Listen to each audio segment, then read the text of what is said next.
دن ہفتوں میں اور ہفتے مہینوں میں کتنی تیزی سے بدلتے جا رہے ہیں۔ یوں ہی کیلنڈر کو دیکھتے ہوئے تانیہ کو احساس ہوا کہ شایان کو سفر کے 2 مہینے سے زیادہ ہو چکے تھے، اور اس تمام عرصے میں شایان کی صورت دکھنا تو دور، اس نے شایان کی آواز تک نہیں سنی تھی۔ حالانکہ اس کا دل بہت چاہا کم از کم ایک بار تو اسے فون کر لے، مگر اس نے سختی سے خود کو روک لیا۔ انٹرکام کی بیپ پر اس کا دھیان بٹا تھا۔ ہیلو، انٹرکام کا بٹن پریس کرتے ہوئے اس نے کہا، میڈم مس فائزہ آپ سے ملنا چاہتی ہیں۔ ہاں اندر بھیجو اور چائے بھی۔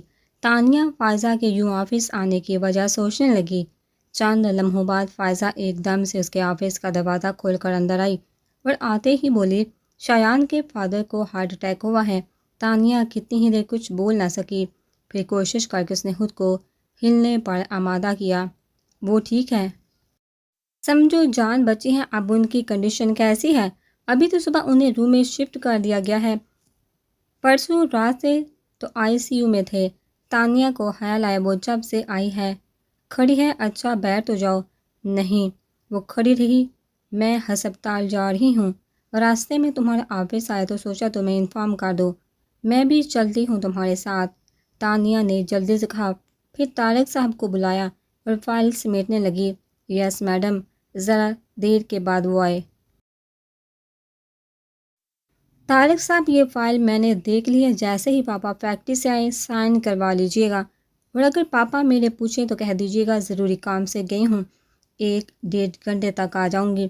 اس نے فائلز ان کو پکڑائی اور بیگ، موبائل اور چابیاں اٹھاتی فائزہ کو اپنے پیچھے آنے کا اشارہ کرتی باہر نکل گئی۔ فائزہ کے بیٹھتے ہی اس نے گاڑی آگے بڑھا دی۔ کون سے ہسپتال میں ہے آغا جان؟ شایان کو پتہ ہے، انکل کو ہارٹ اٹیک ہفتے کی رات کو ہوا تھا، اور شایان ہر ویکنڈ پر کراچی آتا ہی ہے۔ انکل کو ہسپتال بھی وہی لے کر گیا تھا۔ تانیہ نے حیرت سے اسے دیکھا۔ شایان ہر ویکنڈ پر کراچی آتا ہے؟ ہاں، فائزہ نے کہا، بہت پریشان ہے وہ بیچارہ، مجھے تو ڈر ہے کہیں خود بیمار نہ پڑ جائے۔ انکل سے محبت بھی تو بہت کرتا ہے، پرسوں رات سے ہسپتال میں ہے، ایک پل کے لیے نہیں سویا، نہ کھانے پینے کا کچھ ہوش ہے۔ فائزہ، کیا واقعی شایان ہر ویکنڈ پر کراچی آتا ہے؟ ہاں بابا، ہر ویکنڈ پر۔ وہ تانیہ کی بار بار کی تکرار سے الجھ گئی۔ اگر کوئی ضروری کام ہو تو اور بات ہے، ورنہ وہ اپنی روٹین نہیں بدلتا۔ کمال ہے، وہ ونڈو اسکرین کے پار دے کر بولی۔ فائزہ کو ایک دم خیال آیا اور وہ تیزی سے اس کی طرف مڑ کر بولی، کیا وہ تم سے نہیں ملتا؟ تانیہ نے تلخ سی مسکراہٹ کے ساتھ نفی میں سر ہلا دیا۔ فون تو کرتا ہوگا۔ اس بار تانیہ نے کوئی جواب نہیں دیا۔ فائزہ چپ سی ہو گئی۔ واہ شایان صاحب، پاس تھی تو جلاتے تھے، دور گئے تو راکھ کر ڈالا۔ اس پر کیا شان بے نیازی ہے کہ ملک کا خبر تک نہیں لی۔ مگر کیا میرے رت جگہ اتنے ہی بے اثر تھے کہ تمہاری نیند نہ اڑا سکے؟ اس کی آنکھوں میں چبھن ہونے لگی تو اس نے ڈیش بورڈ پر رکھے سن گلاسز اٹھا کر آنکھوں پر لگا لیے۔ چوٹ تو لگ چکی ہے، اب زخم دکھانے کا کیا فائدہ؟ گاڑی ہسپتال کے سامنے رک گئی۔ فائزہ نے اپنی طرف کا دروازہ کھولا اور اترنے لگی تو دھیان آیا وہ ابھی تک اپنی سیٹ پر ہے۔ اس نے انجن بھی بند نہیں کیا تو پوچھا، تم اندر نہیں آؤ گی؟ تم چلو، میں تھوڑی دیر میں آتی ہوں، وہ سامنے دیکھتے ہوئے بولی، اور فائزہ کے اترتے ہی گاڑی بگا لے گئی۔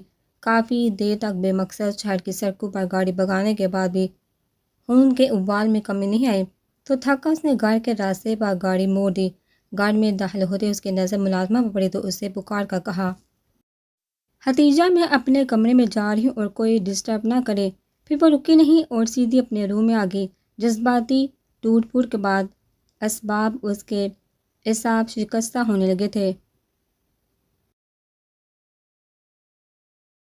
اس پر ہجان طاری تھا۔ دروازہ لا کر کے اس نے ہاتھ میں پکڑی ہر چیز بیڈ پر پھینکی اور خود کارپٹ پر گھٹنوں کے بل گر پڑی۔ ہولے ہولے لرزتے ہوئے خود کو کلامی کر رہی تھی۔ میرا اعتبار توڑنے کی تمہارے پاس کوئی وجہ نہیں تھی شایان۔ اگر کوئی وجہ ہوتی تو تم مجھ سے لڑتے، مجھے الزام دیتے، مگر تم تو بنا کچھ کہے ہی پلٹ گئے۔ لفظوں کا سر دے جاتا، میں کب تک تمہاری خاموشی سنوں؟ کچھ تو بولا ہوتا شایان، میں سمجھا دیتی خود کو کہ تم نے دھوکہ دیا ہے، مگر اب کیا کروں؟ خود کو کیسے سمجھاؤں؟ اب اس کی آواز بلند ہوتی جا رہی تھی۔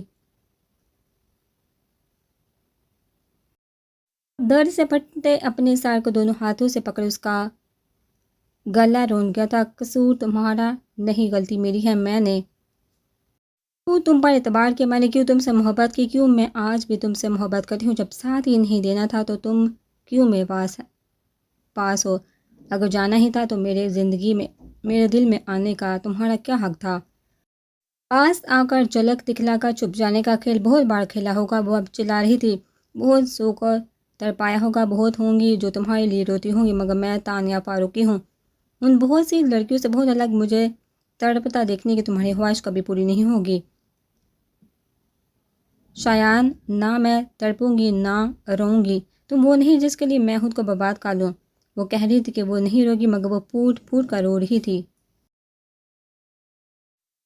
سورج ڈل چکا تھا اور کمرے میں اندھیرا ابھرنے لگا تھا، لیکن تانیہ نے لائٹ جلائی نہ ہی پردے سمیٹے، وہ بے حس و حرکت اونڈے منہ کارپیٹ پر سمر کر لیٹی تھی۔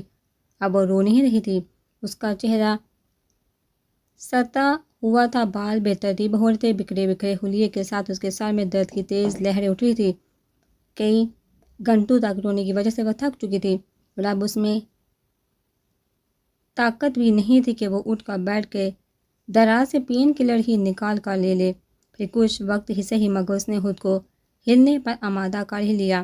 وہ کھسک کر ٹیبل کی طرف گئی، ٹیبل کے سہارے سے بیٹھنے کے بعد اس نے جگ سے پانی گلاس میں ڈالا اور گلاس پکڑ کر اٹھتے ہوئے برپا کر بیٹھ گئی، پھر دراز کھول کر پین کلر نکالی اور دو گولیاں پانی کے ساتھ لے کر گلاس سائڈ ٹیبل پر رکھا اور برپا لیٹ گئی۔ اس کا دل چاہ رہا تھا کہ سو جائے، مگر آنکھوں میں درد اتنا زیادہ تھا کہ بند کرنا بھی مشکل تھا۔ وہ چت لیٹی نیند آ جانے کا انتظار کرتی رہی۔ اگلی صبح شاور لے کر ڈریسنگ روم میں آئی تو آئینے میں اپنی ہی صورت دیکھ کر حیران رہ گئی، آنکھوں کے گرد ہلکے سوجے ہوئے تھے، نہانے سے چہرے کی پسماندگی تو کم ہو گئی تھی، مگر زردی جھلک رہی تھی، اس حالت میں سب کا سامنا کرنا مشکل لگ رہا تھا، مگر اس کے سوا چارہ بھی کیا تھا؟ آخرکار وہ ڈرائنگ روم میں آ ہی گئی۔ عمیر عزیر تو کالج جا چکے تھے اور دادا جان بھی ناشتہ ان کے ساتھ کر کے اس وقت اسٹڈی میں چلے جاتے تھے۔ البتہ نور الہدیٰ کے ساتھ ہی ناشتہ کرتی تھی، جب سے تانیہ نے آفس جانا شروع کیا تھا وہ بھی ان کے ساتھ ڈائننگ ٹیبل پر موجود ہوتی تھی۔ نور الہدیٰ اس پر نظر پڑتے ہی چونک گئے، انہوں نے مریم کی طرف دیکھا، ان کے تاثرات بھی نور الہدیٰ سے مختلف نہیں تھے۔ بہادر، میرے لیے چائے لے کر آؤ۔ سلائس پر بٹر لگاتے ہوئے وہ خود کو نارمل پوز کرنے کے لیے ضرورت سے زیادہ اونچی آواز میں بولی، تمہیں کیا ہوا ہے؟ مریم اس کے پوز کرنے سے ذرا بھی مطمئن نہیں ہوتی، تانیہ کو بھی اندازہ تھا کہ کچھ بھی نہیں سے کام نہیں چلے گا۔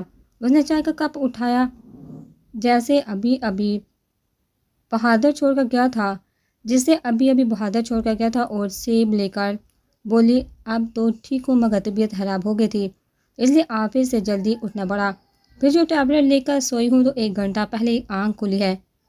اس نے غیر محسوس انداز میں کل سارا دن کمرہ نشین رہنے کی بھی وضاحت کر دی۔ مجھے ابھی بھی تم ٹھیک نہیں لگ رہی ہو، تمہیں ڈاکٹر کے پاس جانا چاہیے۔ جی ماما، وہ ان کی تاکید کے جواب میں بولی۔ مریم تو قدرے مطمئن ہو کر ناشتہ کرنے لگی، مگر نور الہدیٰ مستقل اسے ہی دیکھ رہے تھے، حالانکہ انہوں نے کوئی سوال نہیں کیا تھا، مگر ان کا اس طرح دیکھنا تانیہ کو پریشان کر رہا تھا۔ پھر وہ آرام سے ناشتہ کرتی رہی، آخر انہوں نے تانیہ پر سے نگاہ ہٹا لی۔ میرا خیال ہے آج تم آفس مت جاؤ، گھر پر ہی رہ کر آرام کرو۔ میں بھی یہی سوچ رہی ہوں، اس نے کہا۔ نور الہدیٰ اپنی جگہ سے اٹھے، اس کے پاس آ کر اس کا چہرہ اپنے ہاتھوں میں لے کر اپنی طرف کیا۔ تمہیں تکلیف میں دیکھ کر مجھے بہت تکلیف ہوتی ہے، مگر اس وقت تکلیف اور بھی زیادہ ہوگی جب تم اپنی تکلیف مجھ سے چھپاؤ گی۔ وہ جھکے اس کے ماتھے کو چوم لیا، ان کے چوڑی پشت کو دیکھتے ہوئے تانیہ حیران ہو رہی تھی، نہ اس نے کچھ کہا نہ پاپا نے کچھ پوچھا، انہیں پھر شک کیسا ہوا کہ وہ کچھ چھپا رہی ہے۔ پھر وہ اٹھ کر اپنے کمرے میں آ گئی۔ جب یقین ہو گیا کہ نور الہدیٰ چلے گئے ہیں تو لاؤنج میں آ کر وقت گزاری کے لیے ٹی وی آن کر کے بیٹھ گئی۔ مریم کہیں جانے کی تیاری میں لاؤنج سے ہو کر گزری، تانیہ نے دور سے ہی انہیں بائے کہا، مسکرا کر اس کی طرف دیکھتے ہوئے انہوں نے دروازہ کھولا، کچھ سوچتی نظر سے گلاس وال کے دوسری طرف تانیہ کو دیکھا، انہوں نے دروازہ بند کیا اور لاؤنج میں آگے کچھ خاص پروگرام دیکھ رہی ہو؟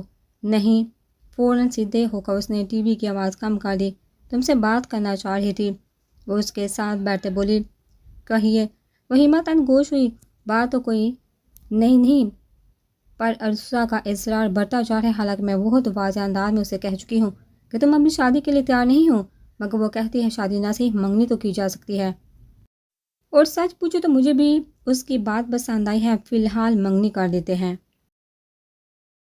پھر جب تم ذمہ داری اٹھانے کو تیار ہو جاؤ کہ شادی کر دیں گے، اور کیا پتہ ایک بار عنصر کے ساتھ رشتے میں باندھ کر شادی کا فیصلہ تمہارے لیے زیادہ آسان ہو جائے۔ پھر اسے چپ دے کر بولے، چپ کیوں ہو، کچھ تو بولو۔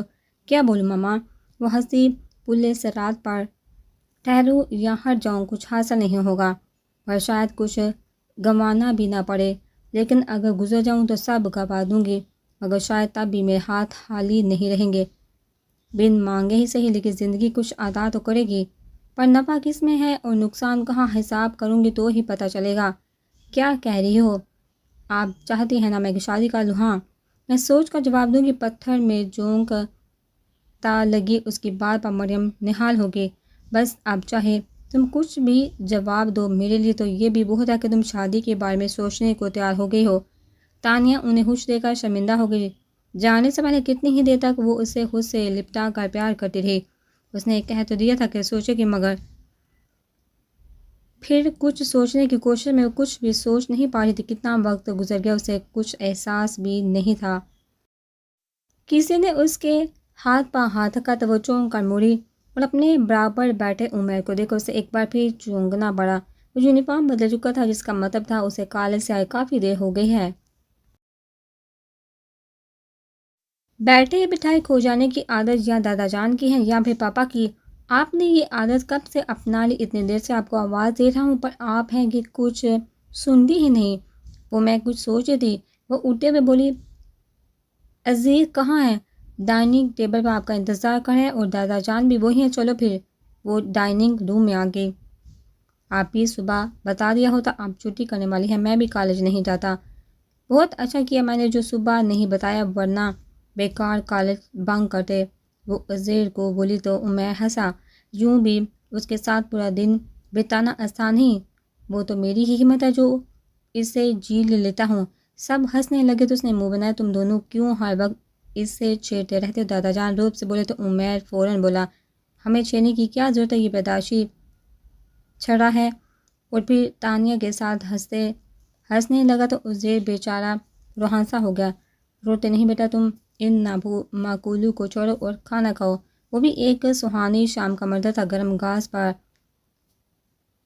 بڑی ہوئی ٹرے تھامے وہ سیج قدم اٹھاتی لان میں رکھی چیئرز کی طرف بڑھتی چلی آ رہی تھی، جن پر براجمان اصغر فاروقی اور نور الہدیٰ دنیا مافیا سے بے خبر نہ جانے کن باتوں میں الجھے تھے۔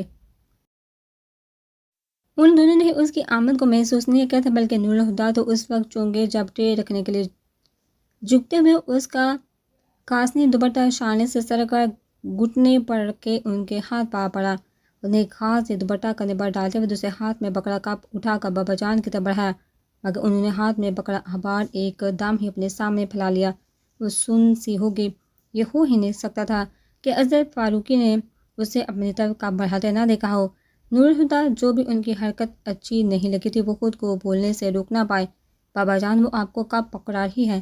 اصغر فاروقی نے ذرا سا اخبار کا کونا نیچے کرتے ہوئے سرسری سے انداز میں کہا، ٹیبل پر رکھ دو نا بیٹا۔ وہ پھر سے اخبار اپنے سامنے کیا، اس نے کپ ان کے سامنے رکھا اور اسی خاموشی سے کرسی پر بیٹھ گئی۔ اس کا چہرہ پتھر کی طرح بے جان تھا، ہر بار اپنے نظر انداز کیے جانے پر اس کی کیفیت اتنی ہی شدید ہو جایا کرتی تھی۔ نور الہدیٰ اس کی اس قدر حساسیت پر اکثر حیران تو کبھی کبھار تو پریشان ہو جاتے۔ اسے اس طرح سے باہر لانے کے لیے نور الہدیٰ نے کپ اٹھا کر اس کے سامنے کیا، اپنی عادت کے مطابق بشاشت سے بولے، کیا شام کی چائے پینا بھی چھوڑ دیا ہے؟ اس نے چونکتے ہوئے ان کی طرف دیکھا اور سادگی سے مسکراتے ہوئے ان کے ہاتھ سے کپ لے کر گھونٹ گھونٹ پینے لگی۔ گھر میں بیکار بیٹھ کر کیا کرو گی تم؟ یونیورسٹی میں ایڈمیشن کیوں نہیں لے لیتی؟ انہیں لگتا ہے اس کی حد سے بڑی ہوئی حساسیت کی وجہ تنہائی ہے۔ حالانکہ گھر میں بابا جان اور خود وہ موجود ہیں، مگر نور الہدیٰ اپنی مصروفیت کی وجہ سے اسے ٹھیک سے ٹائم نہیں دے پاتے تھے، اور بابا جان گو کہ ریٹائر تھے مگر الگ تک رہنا پسند کرتے تھے۔ انہوں نے سوچا یونیورسٹی جانے سے اس کی تنہائی ختم ہو جائے گی اور پھر شاید اس کی جذباتیت بھی کم ہو جائے، مگر اس نے فوراً ہی ان کے خیال کو مسترد کر دیا۔ بی اے کالی ہے، کافی ہے، مجھے آگے نہیں پڑھنا۔ یہ کیا بات ہوئی؟ وہ ٹوک کر بولے۔ بس کچھ سمجھ نہیں آیا تو اس نے کندھے اچکا دیے۔ بس کیا؟ وہ کبھی کبھار ہی بڑے پن کا روب چاٹتے تھے، اور جب ایسا کرتے بڑے آرام سے مرغوب ہو جاتی، جیسے ابھی ہو گئی تھی۔ اسی لہجے میں بولے، میرا خیال ہے ایڈمیشن تو اوپن ہو چکے ہوں گے، میں کسی دن فارم لے آؤں گا، تم بس فل کر دینا۔ مگر ہادی بھائی مجھے آگے نہیں پڑھنا، وہ مین منائی۔ کیوں؟ ان کا انداز ہنوز وہی تھا۔ مجھے کورس کی کتابیں اچھی نہیں لگتی۔ بڑا معصوم سا انداز تھا۔ نور خدا مسکرا دیے، پھر کیا اچھا لگتا ہے بتاؤ؟ اسی بولنے پر سے جوش میں بولی، پھر ان کے جواب کا انتظار کیے بغیر شروع ہو گئی۔ اس نے سر اٹھا کر دور تک پھیلے آسمان کو دیکھا اور کہا، مجھے آسمان کو دیکھنا اچھا لگتا ہے۔ اس میں اڑتے بادل اور پرندوں کی چہکار، سورج کی کرنیں اور چاند کی چاندنی، پھول، تتلی خوشبو، صحرا میں بہتی ہوا کی آواز، سمندر کی لہریں، سردی کا موسم۔ بولتے بولتے وہ اچانک ہنس پڑی، پھر انہیں دیکھ کر بولی، ہادی بھائی مجھے زندگی اچھی لگتی ہے۔ وہ ہنس پڑے مگر وہ ایک دم سے چپ ہو کر کچھ سوچنے لگی تھی۔ پھر اس نے کپ ٹیبل پر رکھا اور اپنی جگہ سے اٹھ کر گھاس پر بابا جان کے قدموں میں بیٹھ گئی، جو لاتعلق سے اخبار میں گم تھے۔ انہیں متوجہ کرنے کے لیے اس نے اپنے ہاتھ اظہر فاروقی کی گڈی پر رکھ دیے۔ انہوں نے اخبار ہٹا کر اسے دیکھا۔ بابا جان، آرٹس کونسل میں نو آموز مصوروں کی نمائش ہو رہی ہے۔ میں نے بھی اپنا نام دیا تھا اور پتہ ہے میرا سلیکشن بھی ہو گیا ہے۔ 17 دسمبر سے 3 دن کی نمائش ہے، آپ آئیں گے نا؟ جوش میں بولتے آخر میں اس کا لہجہ منت بڑا ہو گیا تھا۔ تم جانتی ہو کہ بھیڑ بھاڑ والی جگہوں پر جانا مجھے پسند نہیں۔ انہوں نے مکمل انکار نہیں کیا تھا۔ اسی سے غصہ پکڑ کر وہ بولی، مگر تھوڑی دیر کو تو جا سکتے ہیں نا بابا جان؟ یہ میری پہلی ایگزیبیشن ہے اور اس بہانے آپ میری پینٹنگز بھی دیکھ لیں گے۔ جانتے ہیں اس بار میں نے اسٹل لائف اینڈ لینڈسکیپنگ کے علاوہ اسکیپ بھی بنائے ہیں، اور کیلیگرافی تو میں نے پہلی بار ہی کی ہے۔ پچھلے مہینوں میں نے اتنے سارے نئے کینوس بنا لی ہیں اور آپ نے ابھی تک کوئی بھی نہیں دیکھا۔ اگر دیکھنا نامقصود ہے تو آج ہی ایک نشست تمہارے کمرے میں رکھ لیتے ہیں۔ لیکن میں ایگزیبیشن میں نہیں آ پاؤں گا۔ آرمی لائف کے دوران بھی پرہجوم جگہوں پر جانا مجھے پسند نہیں تھا۔ اب تو میں ریٹائرڈ لائف گزارتے گھر تک ہی محدود ہو گیا ہوں۔ اینی وے بیسٹ آف لک۔ کیا ہو جاتا اگر بابا جان اس کا دل رکھنے کی خاطر کچھ دیر چلے جانے کی حامی بھر لیتے؟ نور خدا نے تاثر سے سوچ کر اسے دیکھا۔ اس نے اپنی آنکھیں جھکا رکھی تھی، پھر بھی اس کی پلکوں پر لرزتے آنسو نور خدا کو صاف نظر آئے تھے۔ نور خدا بے چین ہو کر اٹھے، اس کے پاس والی چیئر پر بیٹھ کر ٹیبل پر رکھ کے اس کے ہاتھ پر اپنا ہاتھ رکھ دیا، اور کچھ کہنا ہی چاہتے تھے کہ اس نے آہستگی سے اپنا ہاتھ ان کے ہاتھ کے نیچے سے نکالا اور اٹھ کر یوں ہی روح پھر اندر کی طرف بڑھ گئی تھی۔ جوتوں سمیت بیڈ پر چت لیٹے نور خدا کو اپنی کنپٹیوں پر نمی کا احساس ہوا تھا۔ وہ اٹھ بیٹھے، اپنے چہرے پر سے آنسو کو صاف کر کے ہاتھ اپنی آنکھوں کے سامنے کیا اور پوروں پر ٹھہری نمی کو دیکھنے لگے۔ جو آج تم یہاں ہوتی تو دیکھتی کہ جو آنسو تمہاری آنکھوں سے نہ بہہ سکے وہ 27 سالوں سے میرا چہرہ بھگو رہے ہیں۔ وہ تھکے تھکے سے اٹھے اور کھڑکی کا پردہ ہٹا کر باہر جھانکا۔ پورچ کی تیز روشنی میں تانیہ بار بار ہارن بجا رہی تھی۔ پھر اظہر فاروقی چند لمحے بعد اپنے پوتوں کے ساتھ نظر آئے۔ سنبھلنے کے لیے ہمیشہ ٹھوکر کی ضرورت کیوں ہوتی ہے؟ فرنٹ ڈور کھول کر بیٹھتے اظہر فاروقی کو دیکھا انہوں نے سوچا تھا۔ ہاتھ میں بکے پکڑے تانیہ نے ہسپتال کے انفارمیشن کاؤنٹر پر شایان کے فادر کا نام بتا کر ان کا روم نمبر پوچھا۔ Room number 15۔ دبلی پتلی لڑکی نے کمپیوٹر سے چیک کر کے اسے بتایا۔ تھینکس کہہ کر تانیہ لفٹ کی طرف آئی۔ لفٹ سے نکلتے ہی تانیہ کو سامنے سے فائزہ آتی دکھائی دی۔ پاس آنے پر وہ بولی، کہاں جا رہی ہو؟ گھر، فائزہ نے جواب دے کر پوچھا، مگر پرسوں کیا ہوا تھا؟ تھوڑی دیر کا کہہ کر تم غائب ہو گئی۔ ایک ضروری کام یاد آ گیا تھا، اس نے کہا۔ فائزہ گھر جانے کا ارادہ ترک کر اس کے ساتھ ہی چلتے ہوئے روم میں آ گئی۔ پہلا قدم کمرے میں رکھتے ہی تانیہ نے شایان کی موجودگی کو محسوس کر لیا تھا، مگر جان بوجھ کر نظر انداز کر کے وہ بیڈ پر لیٹے شخص کی طرف آ گئی۔ بیڈ کے ساتھ ہی رکھی میز پر بکے رکھ کر اس نے ہلکی آواز میں پوچھا، ان کی طبیعت اب کیسی ہے؟ کافی بہتر ہے۔ اپنے پیچھے سے شایان کی باری آواز سن کر وہ سنبھل کر پلٹی، کوشش کر کے حیران ہوتے ہوئے بولی، تم؟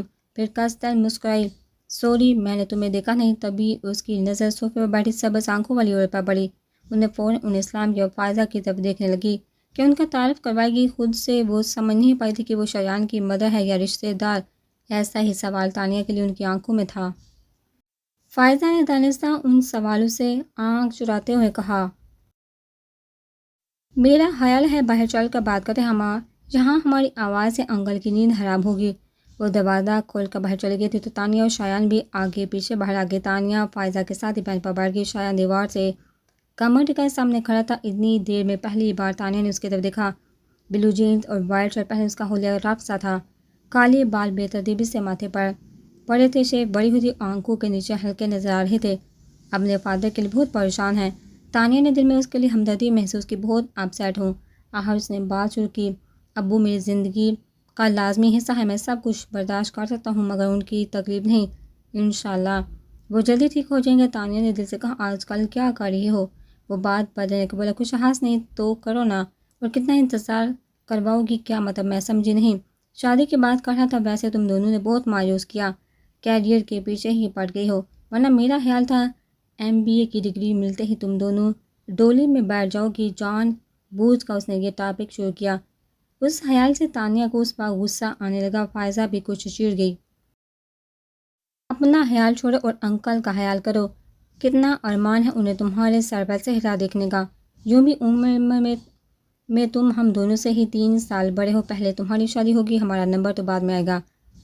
میں اس کی شادی تک انتظار نہیں کرنے والی۔ مطلب؟ فائزہ نے پوچھا۔ میں شادی کر رہی ہوں، وہ غصے میں بنا سوچے سمجھے ہی بول گئی۔ زبردست! شایان کی آواز پر اس نے اس کی طرف دیکھا۔ اگر کوئی امید تانیہ کے دل میں تھی بھی تو اس وقت ختم ہو گئی تھی۔ شایان کی چھپا خوشی چھپائی نہیں چھپ رہی تھی۔ کب کر رہی ہو شادی؟ بہت جلد، وہ بولی۔ شادی میں بلاؤ گی نا آف کورس، اور بلا میری شادی تمہارے بنا ہو سکتی ہے؟ وہ دل جلانے والی مسکراہٹ کے ساتھ بولی تو شایان بس اسے دیکھ کر رہ گیا۔ پھر وہ فوراً اٹھ کے، اچھا فائزہ میں اب چلتی ہوں، ٹھیک ہے میں شام کو فون کروں گی، بائے۔ وہ کہہ کر شایان کی طرف دیکھ کر بغیر تیزی سے چلتی لفٹ کا انتظار کرنے کی بجائے سیڑھی سے نیچے اتر گئی۔ شایان کوریڈور کے بیچوں بیچ کھڑا اسے لمحہ لمحہ خود سے دور جاتا دیکھ رہا تھا۔ فائزہ اٹھ کر اس کے پاس آ کر بولی، کبھی کبھی مجھے لگتا ہے شایان تم نے کبھی تانیہ سے محبت کی ہی نہیں۔ شایان نے اسے دیکھا، بولا محبت کرتا ہوں اسی لیے تو۔ پھر ہونٹ کاٹ کر بیچ میں ہی چپ ہو گیا۔ تب تو مجھے تم پر غصہ نہیں ترس آنا چاہیے، محبت سے ڈر جانے والے کمزور شخص پر ترس ہی آ سکتا ہے۔ بول کر وہ رکی نہیں، آگے بڑھ گئی۔ شایان وہی بینچ پر بیٹھ گیا۔